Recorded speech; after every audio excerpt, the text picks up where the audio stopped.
آسان درس قرآن۔ نحمده ونصلي ونسلم على رسوله الكريم، اما بعد فاعوذ بالله من الشيطان الرجيم، بسم الله الرحمن الرحیم۔ ویل لکل ہمزۃ لمزہ، ہلاکت ہے ہر اس شخص کے لیے جو روبرو تانے دیتا ہے، پیٹھ پیچھے عیب جوئی کرتا ہے۔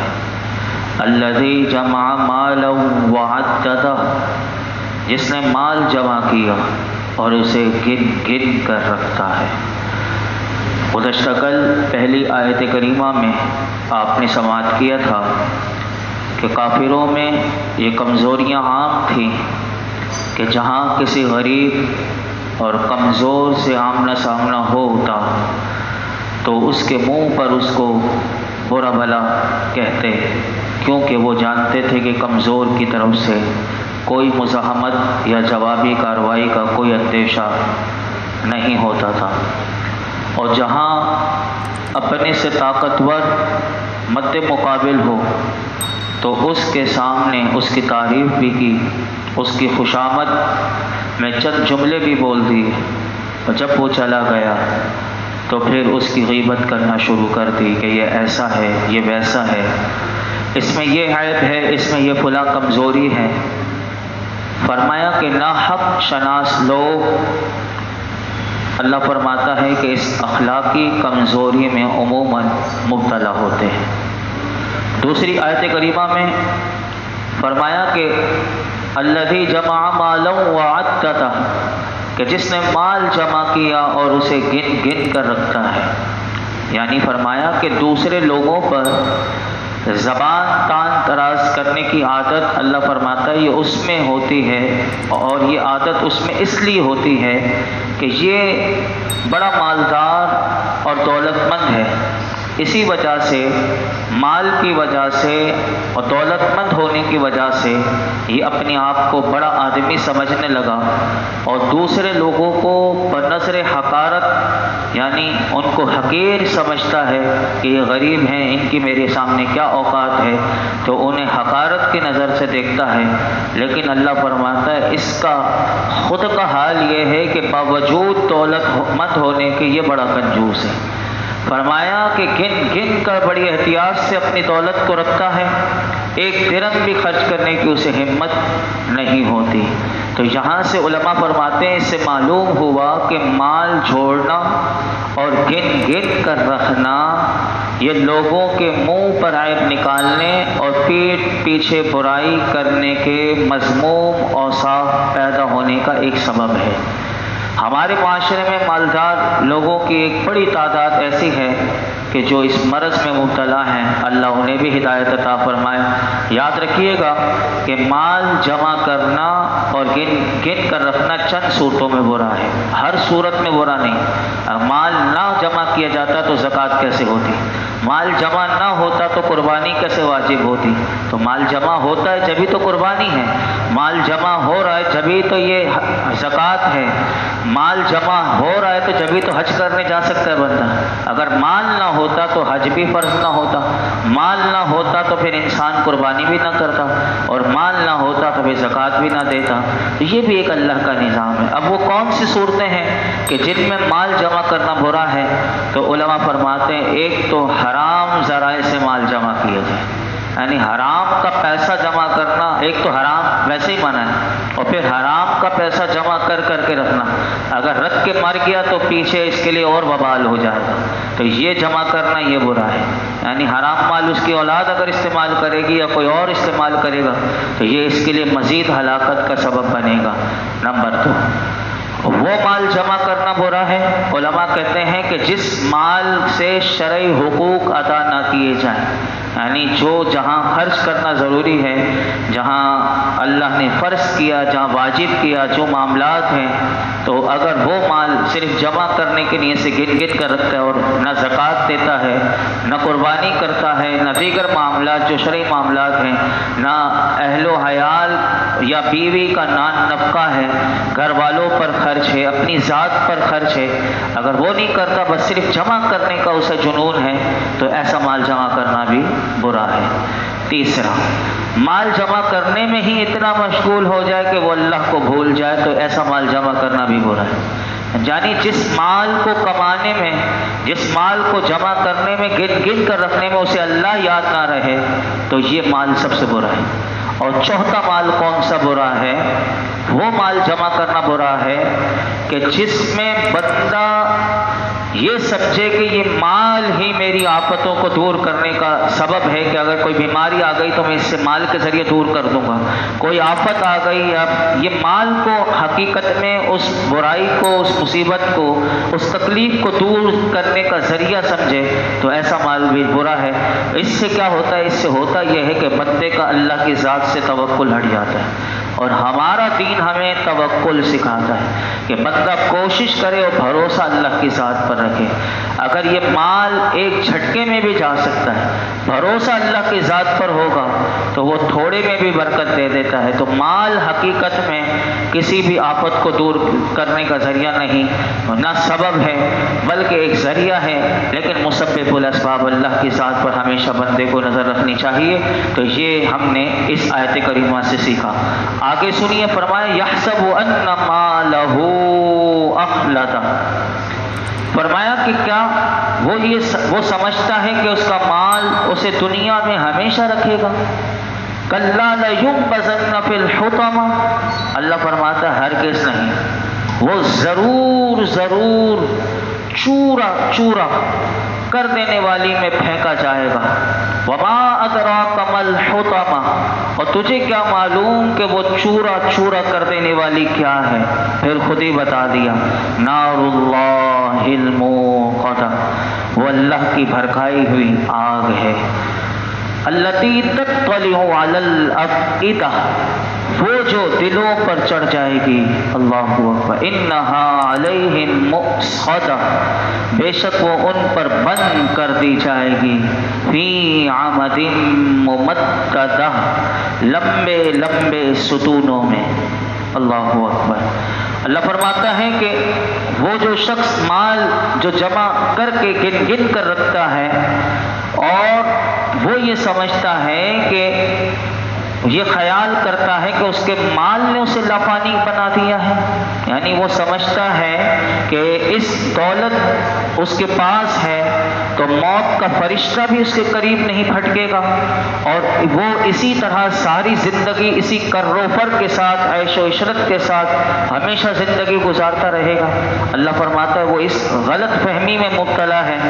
اللہ اکبر، تو پھر آگے ارشاد فرمایا کہ کلا، ہرگز نہیں، لَيُنبَذَنَّ فِي الْحُطَمَةِ، فرمایا کہ وہ یقیناً حطمہ میں پھینکا جائے گا۔ یہاں ایک لفظ ہے نبذ، لَيُنبَذَنَّ، تو یہ جو لَيُنبَذَنَّ میں جو اصل لفظ ہے نون با زال، علماء نے اس کی تشریح کرتے ہوئے لکھا کہ کسی چیز کو حقیر سمجھتے ہوئے اسے پھینک دینا، جیسے کہ عرب میں لوگ کہتے ہیں کہ میں نے پرانی جوتی اتار کر پھینک دی، تو فرمایا کہ ایسے ننگے انسانیت کو اللہ فرماتا ہے دوزخ میں پھینکنے کا ذکر کرتے ہوئے ایسے لفظ کا اللہ نے استعمال فرمایا۔ علماء کہتے ہیں کہ جو اس مفہوم کو ادا کرنے کے ساتھ ساتھ اس کی تحقیر اور تذلیل کی طرف بھی اشارہ کر رہا ہے، کیونکہ وہ مال کے ذریعے لوگوں کو حقیر سمجھتا تھا، آج اللہ نے اسے جہنم میں پھینکنے کی طرف جب اشارہ کیا تو اس کے لیے علماء کہتے ہیں جو لفظ لایا نبذ، کہ یہ بھی اسی طرف، کہ یہ ایسا انسانیت کے لیے بھی، یعنی یہ ایسا ننگ ہے، عار و شرم ہے، یعنی آج وہ اپنے آپ کو بڑا رئیس اور بڑا سردار تصور کرتا ہے کہ معاشرے میں اس کی جو اہمیت حاصل ہے دولت کی کثرت کی وجہ سے، وہ یہ سمجھتا ہے کہ لوگوں کے دلوں پر میرا رعب جمع ہوا ہے، اس لیے یہ اپنے آپ کو کوئی بڑی چیز سمجھنے لگا ہے۔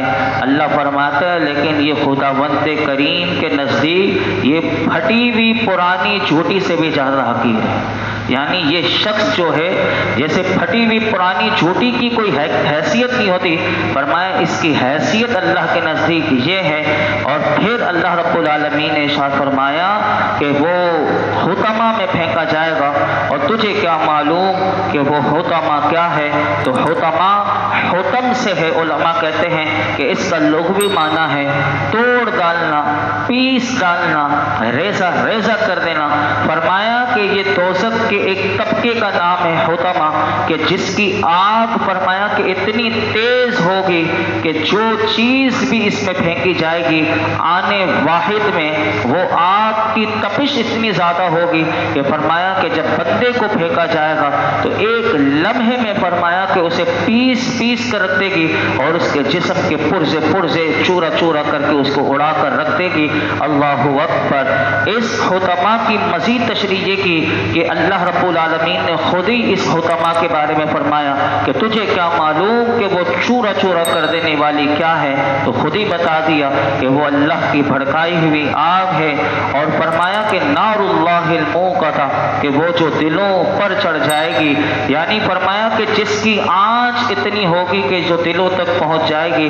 اور میں ابھی آپ کے سامنے عرض کرتا ہوں کہ جسم کا سب سے یعنی نازک حصہ دل ہوتا ہے، کہ انسان کو اگر اللہ نہ کرے، جیسے ایک ہارٹ اٹیک ہوتا ہے تو کتنی جانی وہ شریان خون کی نسیں بند ہو جائیں تو انسان کی کیسی حالت ہو جاتی ہے، لیکن وہ آگ اگر اس کے دل کو بھون کر رکھ دے گی تو اس کی کیا ہوگا؟ تو فرمایا کہ اس کی سوزش اور تپش سے اس کا دل بھن کر ایک کباب کی صورت ہو جائے گا۔ تو فرمایا اللہ اسے اس میں ڈال دے گا۔ اور فرمایا کہ پھر یہ مزید اس کی سزا یہاں ختم نہیں ہوگی، فرمایا کہ انہا علیہم مؤصدہ، بے شک وہ پھر اس پر بند کر دی جائے گی۔ کیا مطلب؟ علماء کہتے ہیں کہ جب کسی دروازے کے کواڑوں کو یعنی کھینچ کر بند کر دیا جائے اور کنڈی لگا دی جائے اور اس کے دوبارہ کھلنے کی بظاہر کوئی صورت نہ ہو تو اس کو مؤصدہ کہتے ہیں۔ تو اب اس آیت کریمہ کا مفہوم یہ ہوا کہ اللہ فرماتا ہے ان نابکاروں، ان نانجاروں کو حطمہ میں ڈال دیا جائے گا، اور جس جہنم میں اسے ڈالا جائے گا اس کے دروازے کو بڑی مضبوطی سے کے ساتھ بند کر دیا جائے گا، نہ کوئی اسے کھول سکے گا اور نہ اس عذاب علیم سے نکلنے کی کوئی صورت ہوگی۔ اور فرمایا کہ فی عمد ممددہ، لمبے لمبے ستونوں میں، یعنی وہ آگ جو جہنم کی ہوگی فرمایا جس میں اسے بند کر دیا جائے گا اس میں آگ کے شعلے اس طرح ہوں گے کہ جیسے لمبے لمبے ستون ہوتے ہیں، فرمایا اس طرح آگ کے شعلے لمبے لمبے ستونوں کی صورت میں ہوں گے، اور وہاں وہ آگ کے شعلے نہ بجھیں گے نہ کم ہوں گے، اور فرمایا نہ ان کے درد و الم میں کوئی تخفیف ہوگی۔ اب اس کو اگر آپ سنیں تو میں اس کو اور آسان کر کے یہ جو آخر کی میں نے 6 آیات پڑھی اس کا خلاصہ یہ ہوا کہ اللہ فرماتا ہے کہ لوگوں کے منہ پر عیب نکالنے والے، پیٹھ پیچھے برائی کرنے والے، مال جوڑنے والے اور گن گن کر رکھنے والا یہ سمجھتا ہے کہ اسے اس کا مال اس دنیا میں ہمیشہ رکھے گا، مرنے نہیں دے گا، اور جس کی وجہ سے وہ مال کی محبت میں مست ہے اور نیک عمل کی طرف مائل نہیں ہوتا۔ فرمایا ایسا ہرگز نہیں، بلکہ وہ ضرور ضرور تاکید بالتاکید کرتے ہوئے کہا کہ جہنم کے چورا چورا کر دینے والے طبقے میں پھینکا جائے گا، جہاں اس کی ہڈیاں پسلیاں وہ جہنم کی آگ توڑ ڈالے گی۔ اور تجھے کیا معلوم کہ وہ چورا چورا کر دینے والی کیا ہے؟ وہ اللہ کی بھڑکائی ہوئی آگ ہے کہ جو کبھی سرد نہیں ہوتی۔ فرمایا اس کا وصف یہ ہے کہ وہ جسم کے ظاہری حصے کو بھی جلائے گی اور جسم کے اندر بھی وہ پہنچے گی اور دلوں کو بھی جلائے گی۔ بے شک انہیں آگ میں ڈال کر دروازے بند کر دیے جائیں گے اور دروازوں کی بندش آتشی لوہے کے ستونوں سے مضبوط کر دی جائے گی تاکہ وہ کبھی دروازہ کھولے ہی نہ۔ اور بعض مفسرین نے اس کے یہ معنی بیان کیے کہ دروازہ بند کر کے آتشی ستونوں سے ان کے ہاتھ پاؤں باندھ دیے جائیں گے۔ یہاں سورہ ہمزہ کی آیت نمبر 6 میں سے معلوم ہوا کہ جہنم کی آگ دوسری آگ کی طرح نہیں۔ اس کے بارے میں حدیث پاک بھی سن لیجئے، جہنم کی آگ کیسی ہے۔ حضرت ابو ہریرہ رضی اللہ تعالیٰ عنہ روایت کرتے ہیں کہ رسول اللہ صلی اللہ علیہ وسلم نے ارشاد فرمایا کہ جہنم کی آگ 1000 برس بھڑکائی گئی یہاں تک کہ وہ لال سرخ ہو گئی، پھر 1000 برس بھڑکائی گئی یہاں تک کہ وہ سفید ہو گئی، اور پھر 1000 برس بھڑکائی گئی حتیٰ کہ وہ سیاہ ہو گئی۔ تو میرے آقا فرماتے ہیں اب وہ سیاہ اور اندھیری آگ ہے، یعنی دنیا کی آگ میں تو روشنی ہوتی ہے تھوڑی سی، لیکن اس جہنم کی آگ میں روشنی نام کا بھی نشان نہیں، یعنی اندھیرا ہی اندھیرا ہے۔ اور یہاں پر ایک بات وہ دلوں پر چڑھ جائے گی۔ دل انسان کی باڈی میں ایک ایسی چیز ہے کہ جس میں ذرا سی علماء کہتے ہیں گرمی برداشت کرنے کی طاقت نہیں، تو جب جہنم کی آگ اس پر چڑھ جائے گی اور وہاں تو موت بھی نہیں، یا تو کسی کو اٹیک ہو جائے تو وہ مر جاتا ہے، قصہ ختم، لیکن وہاں تو موت بھی نہیں ہے، تو اس وقت انسان کا کیا حال ہوگا۔ یعنی اس آیت کو بندہ بار بار پڑھے تو اسے نیک عمل کی طرف آنا اور وہ راغب ہونا کوئی مشکل نہیں۔ تو فرمایا اس وقت کیا حال ہوگا کہ دلوں کو جلانے کا اللہ نے ذکر کیوں کیا، اس کا بھی ذکر علماء نے کیا کیونکہ یہ دل کفر، باطل عقائد اور فاسد نیتوں کا مقام ہے، اس لیے اللہ نے اس کا ذکر کر کے بتایا کہ اس دل کو پاک رکھو، اس دل میں ایمان ہونا چاہیے، اس دل میں گندی نیتیں فاسد نیتیں نہیں بلکہ اچھی نیتیں ہونی چاہیے، اور گندے عقائد اس دل میں نہیں ہونے چاہیے، اچھے عقائد جو قرآن و حدیث میں بیان کیے گئے بندے کے وہ ہونے چاہیے۔ اللہ ہمیں غور و فکر کی توفیق عطا فرمائے۔ اب یہ 10 صورتیں آخر کی رہ گئی انشاءاللہ، یہ بھی آہستہ آہستہ چلیں گی۔ اللہ رب العالمین ہم سب کو مکمل قرآن پاک کا درس کرنے کی توفیق عطا فرمائے، اور زندگی کی آخری سانس تک قرآن حکیم سیکھنے سکھانے سمجھنے سمجھانے عمل کرنے کی توفیق عطا فرمائے۔ الحمدللہ رب العالمین، والصلاة والسلام علی سید الانبیاء والمرسلین وعلی آلہ واصحابہ اجمعین۔ اللہ پاک جو کچھ سنا اس میں کوئی غلطی کوتاہی معاف فرما، اپنی بارگاہ میں قبول فرما، ہمارے لیے سیکھنا سکھانا سمجھنا سمجھانا آسان فرما۔ جو آج ہم نے سنا اللہ ہم پناہ مانگتے ہیں تیری جہنم کی آگ سے، ہمیں پناہ عطا فرما۔ کہ اللہ ہمیں مولائی کریم اپنے محبوب کے صدقے جنت عطا فرما، جہنم سے پناہ عطا فرما، ایمان پر ہم سب کا خاتمہ فرما، مولائی کریم ایمان و عافیت والی زندگی، ایمان و عافیت والی موت نصیب فرما۔ یا رب العالمین یہ مبارک ایام ہیں رب کریم، ان مبارک ایام کا صدقہ، حج کے ایام کا صدقہ یا اللہ ہمیں اچھے اعمال کی توفیق عطا فرما، ہر قسم کے گناہوں سے بچنے والا بنا، گناہوں سے نفرت بیزاریت عطا فرما، نیک اعمال کرنا ہمارے لیے آسان فرما، کثرت سے نیکیاں کرنے والا بنا یا رب العالمین یا ارحم الراحمین۔ ہمارے ہر عمل میں اخلاص عطا فرما، ریاکاری، غرور، تکبر، بری نیتوں سے، تمام ظاہری باطنی امراض سے ہمیں شفا عطا فرما۔ آج تک جتنی دعائیں کی ہیں آئندہ کریں گے، اللہ ہماری تمام دعاؤں کو قبول فرما۔ یہ جتنے حاضرین موجود ہیں سب کی جھولیوں کو، دامنوں کو مرادوں سے بھر دے۔ وصلی اللہ تعالی علی خیر خلق محمد وعلی آلہ وصحبہ اجمعین۔